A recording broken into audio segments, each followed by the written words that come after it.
महाभारत का युद्ध कौरव और पांडवों के बीच लड़ा गया था। इस विनाशकारी युद्ध के बारे में हर कोई जानता है। हालांकि इस युद्ध में जीत पांडवों की हुई थी, लेकिन इस युद्ध के आखिरी दिन अश्वत्थामा ने पांडवों और द्रौपदी के 5 पुत्रों की हत्या कर दी थी। द्रौपदी के 5 पुत्रों की हत्या के बाद पांडवों ने अश्वत्थामा को पकड़ लिया और द्रौपदी के सामने पेश किया, लेकिन द्रौपदी ने ना सिर्फ उसे जीवित छोड़ दिया बल्कि उसे माफ कर दिया। लेकिन द्रौपदी ने आखिर ऐसा क्यों किया, जानेंगे दोस्तों। लेकिन अगर आप चैनल पर नए हैं और अगर अभी तक आपने चैनल को सब्सक्राइब नहीं किया है तो चैनल को सब्सक्राइब कर लीजिए।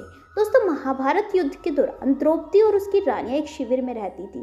जिस दिन महाभारत का युद्ध समाप्त हुआ उस दिन श्री कृष्ण पांडवों को लेकर शिविर में लौटे ही नहीं, बल्कि वे पांडवों को लेकर शिविर से कहीं दूर चले गए थे। महाभारत युद्ध समाप्त होने के बाद जब पांडव अपने शिविर में नहीं लौटे तो इस बात का फायदा उठाकर द्रोण के पुत्र अश्वत्थामा ने पांडवों के शिविर में आग लगा दी, जिसके चलते पांडव कक्ष में बचे हुए वीर सोते हुए ही मृत्यु को प्राप्त हो गए और द्रौपदी के 5 पुत्र भी अश्वत्थामा द्वारा लगाई गई आग में जलकर मारे गए। अगले दिन जब श्री कृष्ण और पांडव अपने शिविर में वापस पहुंचे तो 5 पुत्रों की शव को देखकर बेहद दुखी हुए, जबकि द्रौपदी की व्यथा का तो कोई अंदाजा भी नहीं लगा सकता था। 5 पांडव पुत्र को शव को देखकर अर्जुन ने द्रौपदी से कहा कि वो अश्वत्थामा को इसका दंड जरूर देंगे और उसके कटे हुए मस्तक को उसके सामने लेकर आएंगे। द्रौपदी से इतना कहकर पांडव रथ में सवार होकर वहां से अश्वत्थामा को ढूंढने के लिए निकल पड़े।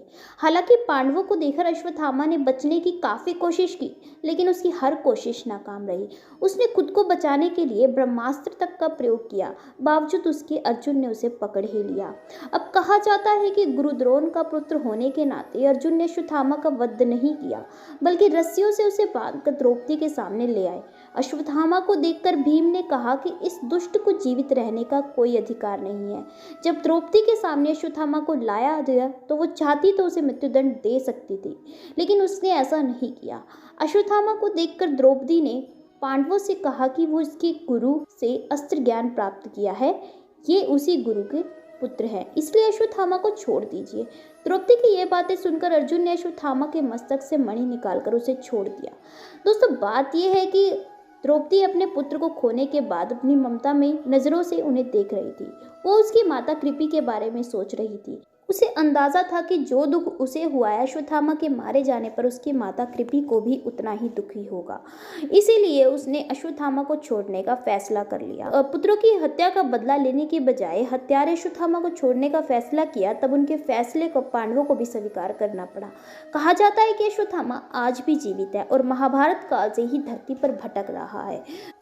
तो इस प्रकार अश्वत्थामा को उसके किए का दंड ना मिलकर भी मिल गया।